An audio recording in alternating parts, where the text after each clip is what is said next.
Banten kerap diasosiasikan dengan provinsi yang memiliki dinasti politik yang cukup kuat, bahkan menggurita. Dinasti Atut dalam pilkada Banten ini dikeroyok oleh dinasti lainnya. Di Banten ini saya kira dalam konteks politik lokal atau politik daerah, dinasti politik merupakan dinasti yang paling kuat di republik ini.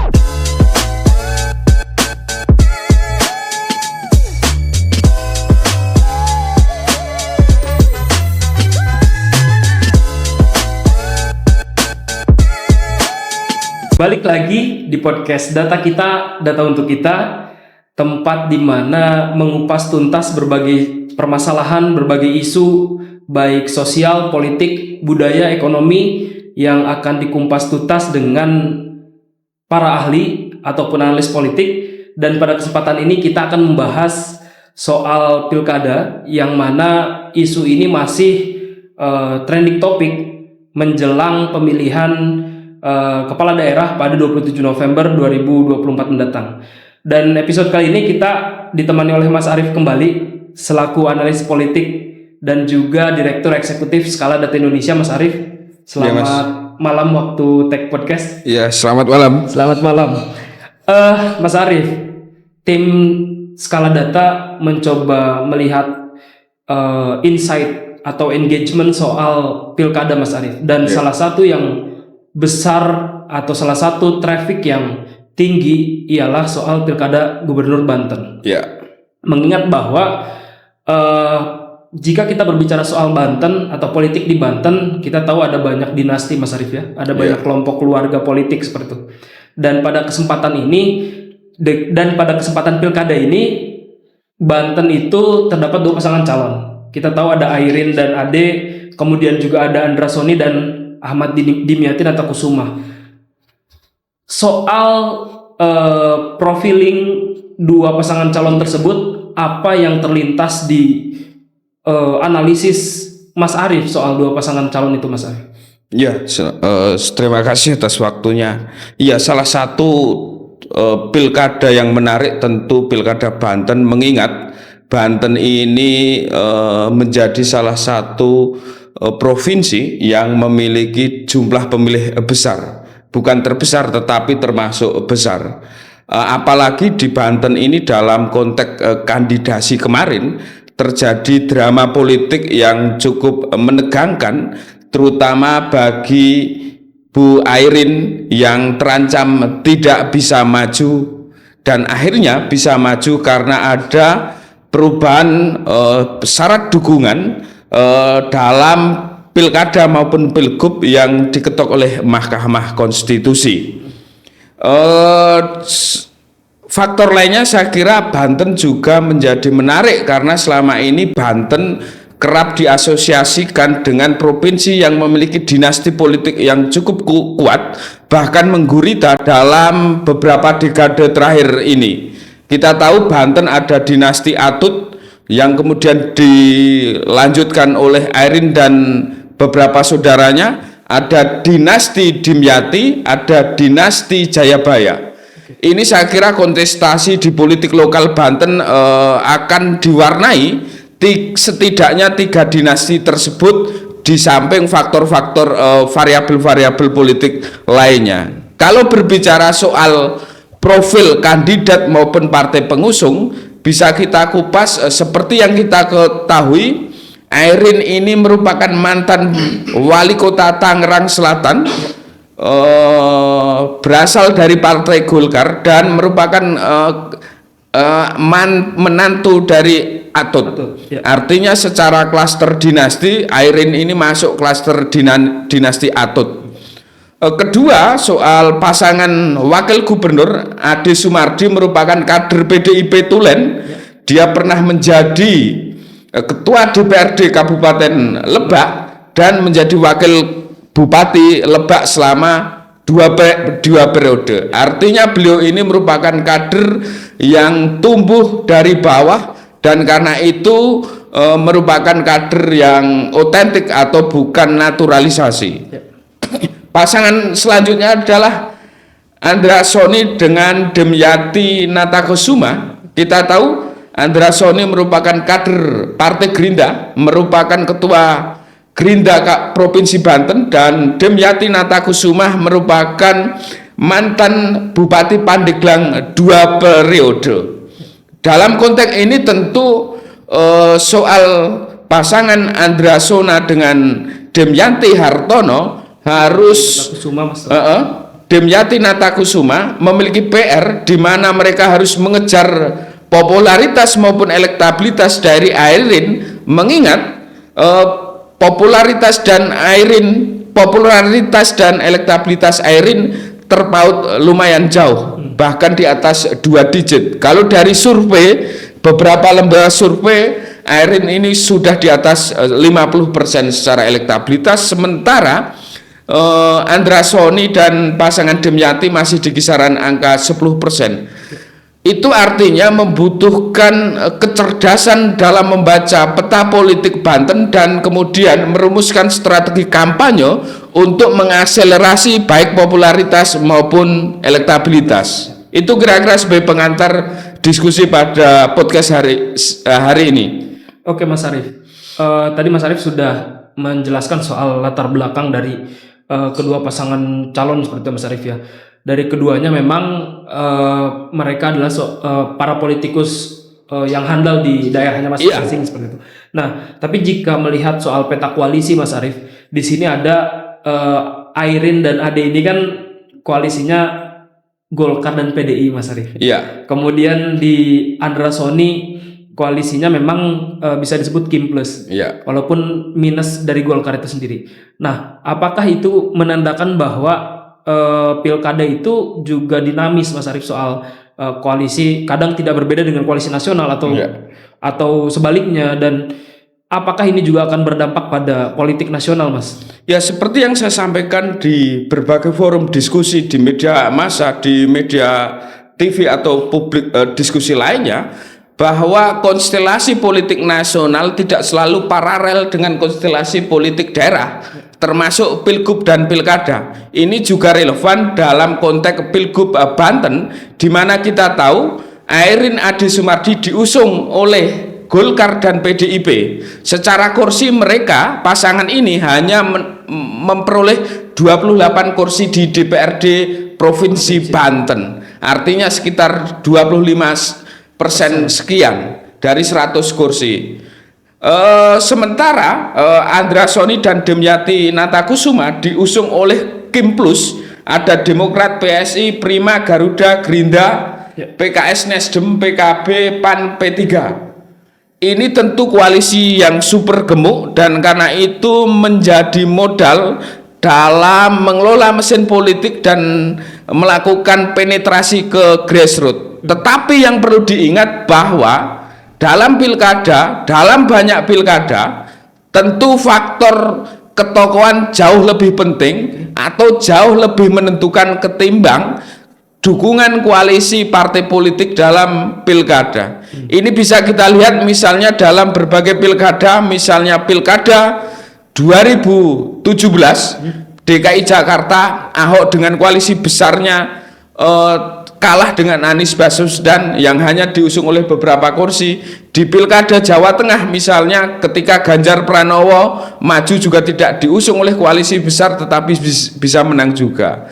Dari konteks ini, maka ketika melihat data elektabilitas yang disajikan oleh berbagai lembaga survei, maka ketokohan Airin dan Ade Sumardi ini saya kira hingga saat ini, hingga podcast ini masih belum tergoyahkan. Meski demikian, variabel lainnya soal mesin politik juga menjadi penentu, dan karena itu pasangan Andra Soni dan Demyati masih memiliki peluang untuk menyodok atau mengejar ketertinggalan ketika bisa memaksimalkan mesin politik, bisa melakukan kampanye secara penetratif di akar rumput, dan kemudian memobilisasi semua kekuatan politik yang dimilikinya. Ini sebuah clue Mas Arief untuk pasangan Andra Soni seperti itu ya.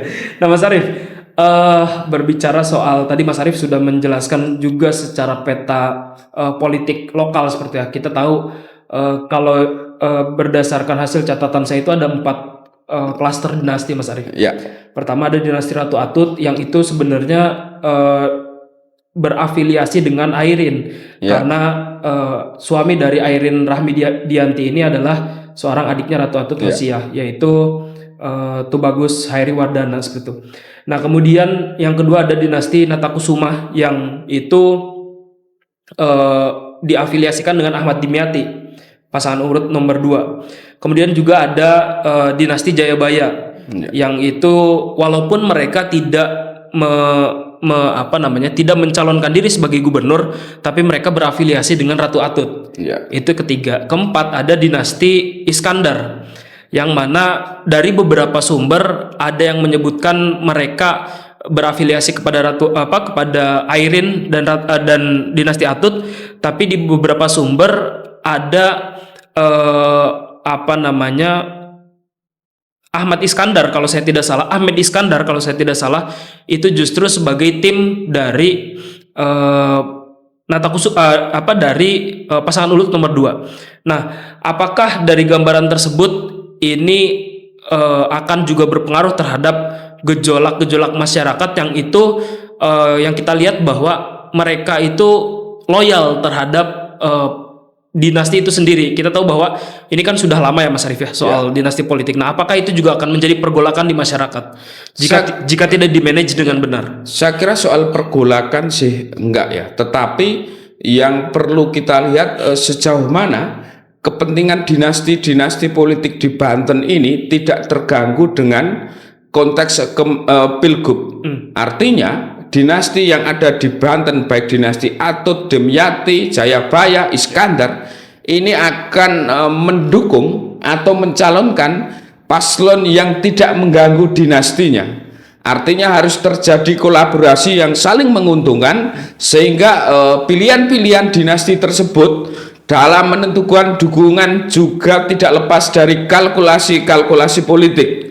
Misalnya dinasti Dimyati kemungkinan besar akan mendukung Andrasoni dan Dimyati Natakusuma karena Dimyati Natakusuma merupakan bagian dari klan dinasti Dimyati. Begitu juga kemungkinan klan politik Jayabaya juga akan melihat potensi dukungan berdasar kalkulasi politik. Kalau dilihat dari peta politik, kemungkinan akan mendukung Andrasoni Dimyati Natakusuma. Ini juga bisa dibaca bahwa dinasti Atut dalam pilkada Banten ini dikeroyok oleh dinasti lainnya yang selama ini berkompetisi dan bersaing untuk berebut pengaruh dan jabatan-jabatan publik di Provinsi Banten, baik di tingkat provinsi maupun di tingkat kabupaten kota. Nah, bagaimana dengan tingkat kabupaten kota, Mas Arief? Apakah juga sama mereka juga yang kalau kita lihat di tingkat kabupaten kota juga itu juga merepresentasikan dari kontestasi persaingan dinasti. Misalnya di Tangsel, di Pandeglang, di Lebak dan Tangerang, itu juga merepresentasikan kekuatan-kekuatan dinasti politik yang ada di Banten dalam berebut pengaruh dan berebut kekuasaan di Banten. Sebenarnya kalau yang Mas Arief lihat, mengapa kelompok-kelompok ini atau bisa kita sebut sebagai dinasti ini sangat mengakar, Mas Arief, di masyarakat Banten terutama? Iya, kita tahu dinasti Atut cukup kuat sekali, di mana dari sebelumnya bapaknya Atut, ayahnya Bu Atut, kemudian turun ke Atut, terus kemudian turun lagi ke Airin dan beberapa saudaranya memimpin di Tangsel, di Banten dan lainnya dan sebagainya. Di Banten ini saya kira dalam konteks politik lokal atau politik daerah, dinasti politik merupakan dinasti yang paling kuat di Republik ini. Dan kita lihat juga bahwa dinasti itu semakin hari semakin menguat, bukan semakin mengecil. Kenapa itu, Mas Arief? Saya kira semakin menguat itu faktornya dinasti tersebut mampu mengelola dukungan dari grassroots maupun melakukan komunikasi di level elit politik. Itulah yang mengapa misalnya Airin yang sebelumnya tidak didukung Golkar, Golkar mendukung pasangan Andra Soni dan Demyati, kemudian berputar haluan di detik-detik akhir yang mendukung Airin Ade Sumantri. Ini juga dari bagian pengelolaan dari Partai Golkar agar tidak kehilangan basis massa di Banten. Karena kita tahu di Banten selama ini klan Atut dengan kendaraan politiknya Partai Golkar cukup menggurita. Oke, sebelum kita masuk soal tadi Mas Arief sudah sedikit menyinggung proses pendaftaran dari Airin dan Golkar, bagaimana dinamikanya. Yang ingin saya tanyakan Mas Arief, berbicara soal tadi Mas Arief bilang dinasti ini karena adanya loyalitas terhadap dinasti ini karena adanya pengaruh yang kuat dari keluarga atau dari kelompok-kelompok itu. Di samping itu kita tahu bahwa ada beberapa kasus yang mencoreng integritas dari beberapa keluarga tersebut. Misalnya kita tahu Airin itu kan nggak bisa dipisahkan dengan Ratu Atut, nggak bisa dipisahkan juga dengan suaminya yang pernah tersangkut korupsi dengan jumlah 36 miliar. Kemudian juga di sisi lain di Miati Natakusumah juga pernah terseret kasus korupsi sebesar 1,5 miliar soal memuluskan pinjaman dari Bank Jabar seperti itu. Nah, apakah itu juga akan juga berpengaruh terhadap keterpilihan dari kedua pasangan calon, atau memang pemilih di sana ya sudah merupakan pemilih yang loyal terhadap kedekatan identitas itu sendiri, Mas Arief? Iya, saya pernah riset di beberapa pilkada. Isu-isu korupsi itu kadang tidak mendapat perhatian dari publik, dan karena itu mengapa banyak tokoh politik yang maju dalam kontestasi elektoral terpilih kembali. Salah satu faktornya karena isu korupsi tidak menjadi perhatian rakyat kecil, apalagi dinasti politik itu telah memiliki basis tradisional, di mana basis tradisional itu telah terikat secara emosional dan karena itu akan loyal. Apapun isu yang berhembus kepada kandidat atau kepada calon yang dia dukung tentu tidak akan berpengaruh signifikan. Isu-isu korupsi berpengaruh terhadap floating mass yang biasanya rata-rata kelas menengah. Tetapi pertanyaannya sejauh mana atau seberapa besar jumlah pemilih kelas menengah tersebut. Sehingga saya kira kalau di Banten soal isu korupsi tidak akan signifikan dalam mendowngrade atau menurunkan elektabilitas calon yang berkontestasi baik di Pilgub maupun pilihan bupati. Apakah itu juga sebagai sebagai ciri khas? Banyak orang yang berbicara gini, Mas Arief, orang Indonesia itu sering mudah melupakan seperti itu. Nah, itu kan karena kasus-kasus korupsi ini kan sudah lumayan lama dilakukannya atau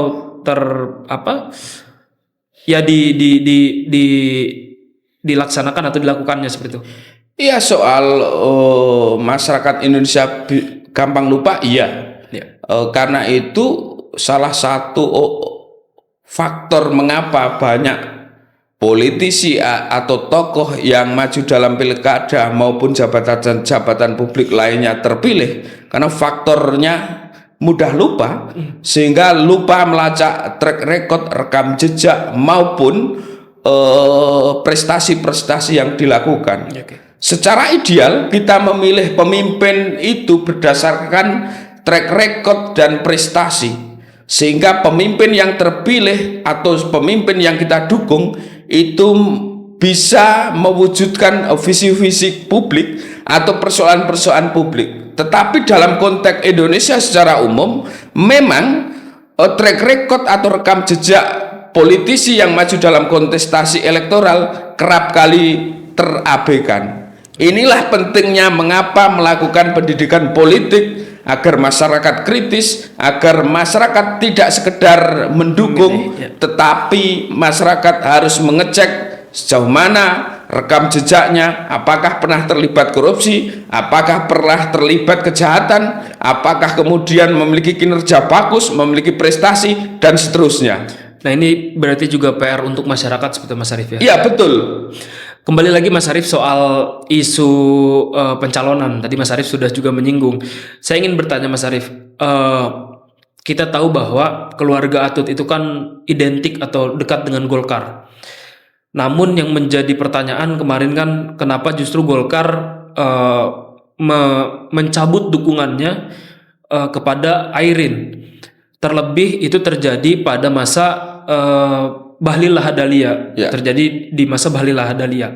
Kemudian juga pasca dari pencabutan dukungan terhadap Airin melakukan pendekatan kepada PDIP, bahkan Megawati sempat bilang bahwa PDIP siap dukung Airin seperti itu. Apalagi ditambah lagi soal adanya putusan MK nomor 60. Nah, apakah ini juga menjadi sebuah strategi oleh pasangan lain atau oleh partai lain untuk tidak memuluskan langkah Airin mencalonkan diri di Pilkada Gubernur 2024 mendatang? Iya, soal kandidasi tentu ini persoalan oligarki atau persoalan elit, dan karena itu siapa yang akan diusung di daerah tertentu itu persoalan elit. Masyarakat hanya disodori oleh pilihan elit yang kemudian mau tidak mau masyarakat memilih. Kita lihat misalnya kasus di Jawa Barat, bagaimana seorang Ridwan Kamil yang memiliki elektabilitas tinggi justru maju di Pilkada Jakarta.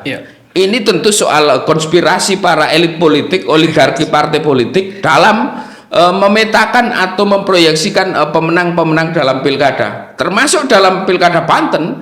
Kenapa Airin yang merupakan kader tulen Partai Golkar dan menjadi penopang utama di Golkar Banten justru pada awalnya tidak diusung oleh Partai Golkar, baru kemudian setelah diusung PDIP, Golkar buru-buru mendukung Airin karena takut kehilangan basis massa di Banten. Ini persoalan di konteks level elit politik. Oke, kalau Mas Arif melihat itu, apakah juga ada operasi yang dilakukan oleh partai lain? Saya atau kira kalau operasi elit politik pasti melakukan kasak kusuk untuk lobby mendukung si A, si B, itu pasti melakukan. Tidak mungkin untuk mendapat tiket dukungan partai politik di kontestasi pilkada tanpa melakukan lobby-lobby politik. Itu nonsen.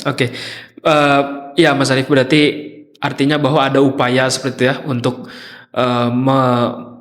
tidak muluskan langkah Airin menjelang pilkada kemarin. Ya betul, karena tentu tidak lepas dari konteks politik nasional. Nah, ada lagi hal yang menarik Mas Arif.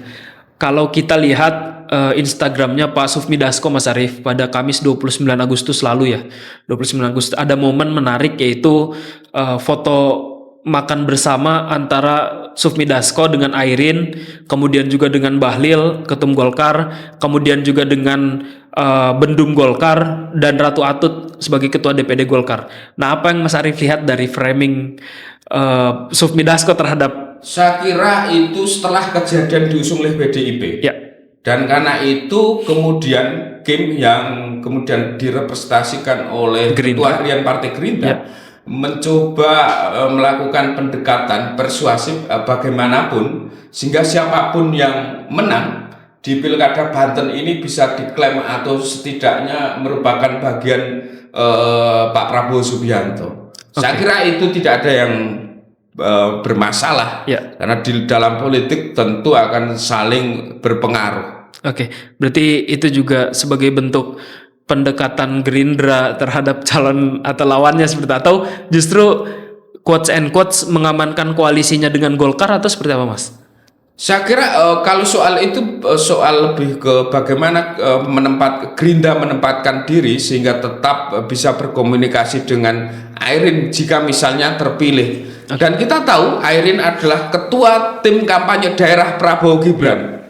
Seharusnya secara moral Gerindra juga mengusung Airin dalam Pilgub Banten. Walaupun memang seperti yang tadi sampaikan Mas Arif ya, soal peta koalisi di daerah juga kadang tidak sebanding. Secara ideal begitu, tetapi secara realitas tentu ada banyak kepentingan, ada banyak dimensi politik yang saling mempengaruhi.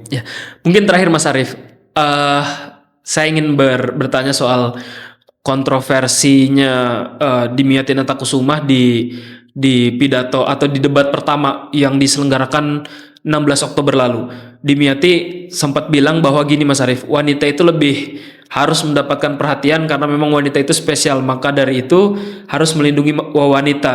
Terus juga dia bilang bahwa karena menjadi gubernur itu tugas yang sangat berat, maka tidak cocok dengan pribadi wanita. Nah, itu gimana Mas Arief melihat statement tersebut? Saya kira statement itu bagi aktivis gender itu bisa disebut bias gender. Oke. Karena dalam konteks konstitusi siapapun berhak dipilih dan betul. untuk dipilih. Ya. Tetapi memang dalam pemahaman teologi konservatif ada beberapa pihak yang menyebutkan bahwa pemimpin perempuan tidak diperbolehkan. Tetapi ini saya kira pandangan yang konservatif. Ya.